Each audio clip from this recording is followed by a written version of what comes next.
Hello friends, this is Sangram Fori. Welcome back to my channel Pharmacity.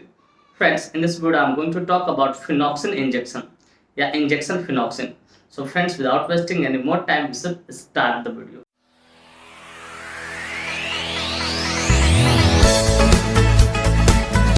Friends, यह video ना सिर्फ जानकारी के उद्देश्य से बनाई जा रही है। इस वीडियो को देखने के बाद कोई भी इंजेक्शन आप खुद से इस्तेमाल ना करें, कब तक सेल्फ मेडिकेशन ना करें। Friends, actually don't support self medication at all. So before taking or using any medicine or injection, you must consult your doctor. कि कोई भी इंजेक्शन लेने से पहले या इस्तेमाल करने से पहले आप अपने डॉक्टर से ना एक बार जरूर कंसल्ट करें। तो फ्रेंड्स, चलिए वीडियो की शुरुआत करते हैं। फ्रेंड्स, आज का हमारा टॉपिक है फिनॉक्सिन इंजेक्शन।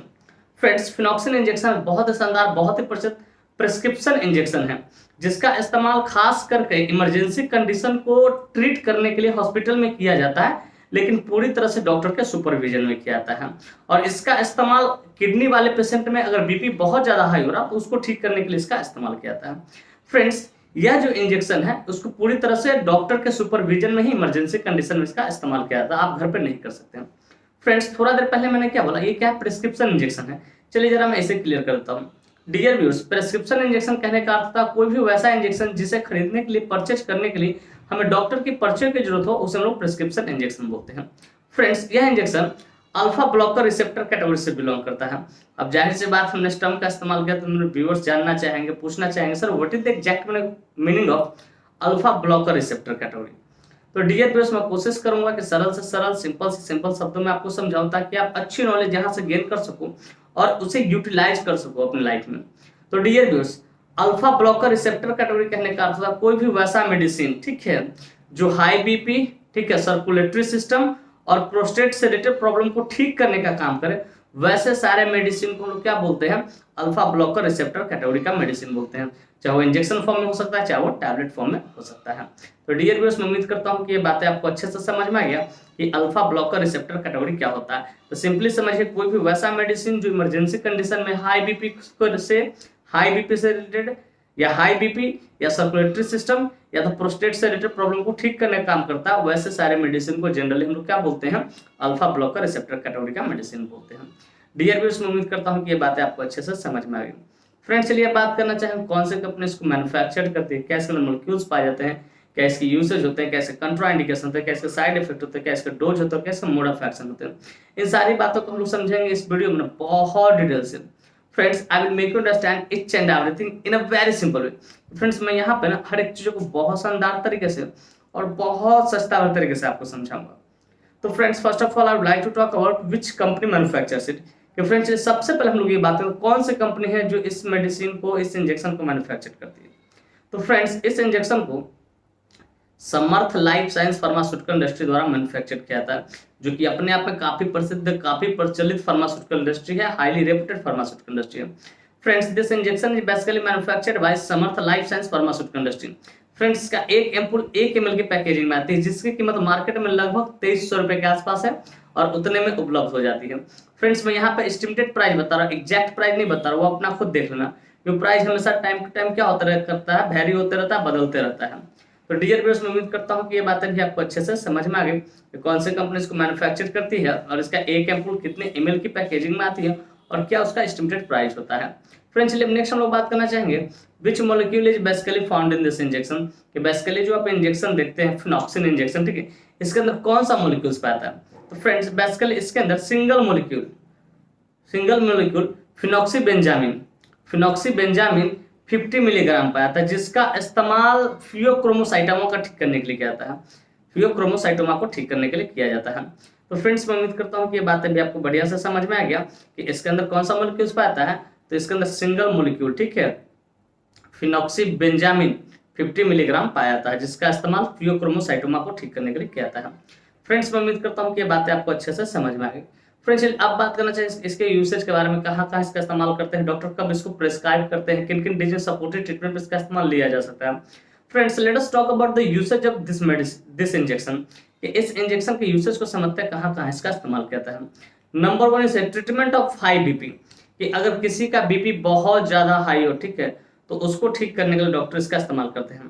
तो ट्रीटमेंट ऑफ फियोक्रोमोसाइटोमा एक प्रकार का डिजीज होता है जो किडनी का जो ऊपर का जो होता है एड्रिनल ग्लैंड, उसके ऊपर सिस्ट बन जाता है, ठीक है, तो उसको ठीक करने के लिए इसका इस्तेमाल किया जाता है, जैसा कि आपको पिक्चर में दिखाई दे रहा है।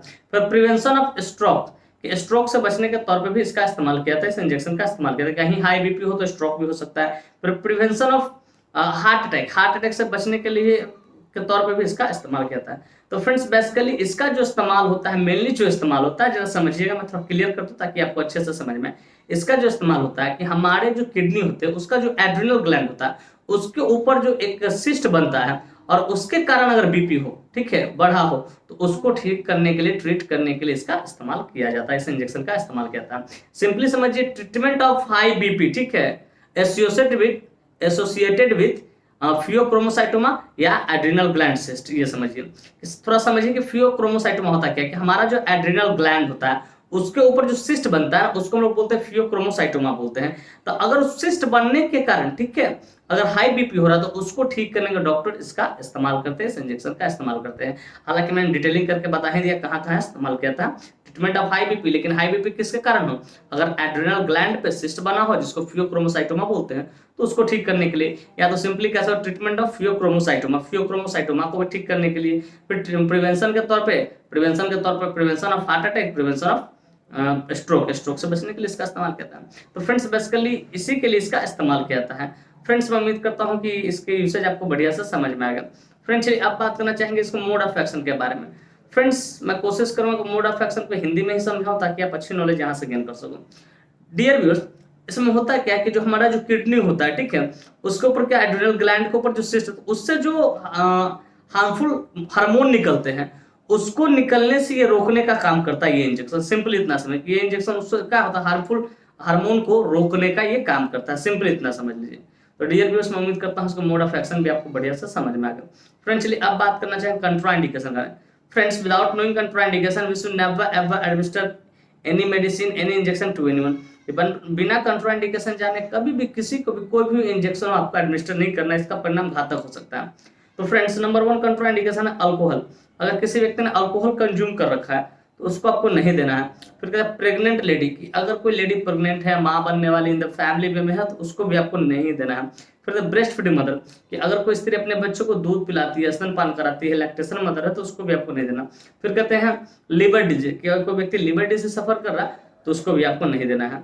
फ्रेंड्स इस तरह का कोई भी कंट्राइंडिकेशन वाला हिस्ट्री मिले उस पेशेंट को आपको नहीं देना है। ऐसे तो आप दे ही नहीं सकते क्योंकि ये डॉक्टर के सुपरविजन में हॉस्पिटल में ही ज्यादातर दिया जाता है। फ्रेंड्स मैं उम्मीद करता हूँ इसका कंट्राइंडिकेशन भी आपको समझ में आएगा। फ्रेंड्स चलिए बात करना चाहें साइड इफेक्ट्स के बारे में।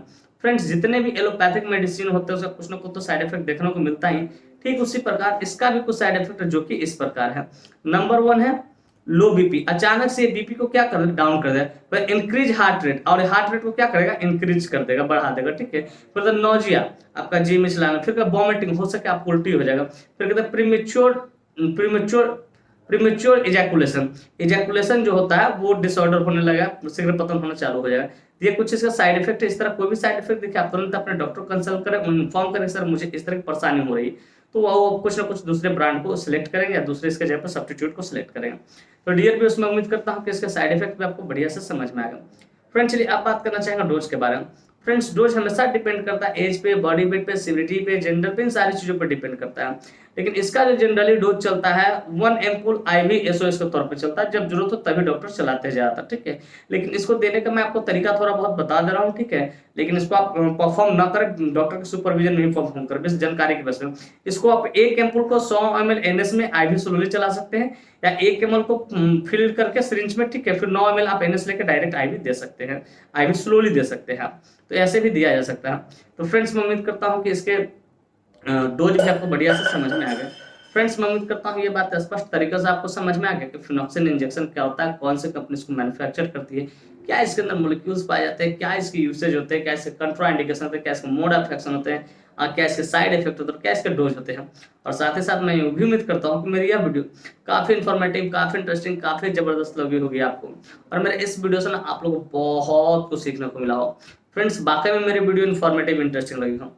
Friends, if you find this video informative and interesting, hit the like button, subscribe my channel, and don't forget to share it with your medical friends and with your common friends. Thank you for watching this video. Bye bye. Take care. फिर मिलते हैं next video में। तब तक के लिए स्वस्थ रहिए, मस्त रहिए, ख्याल रखिए अपना और अपने परिवार का। थैंक यू, धन्यवाद।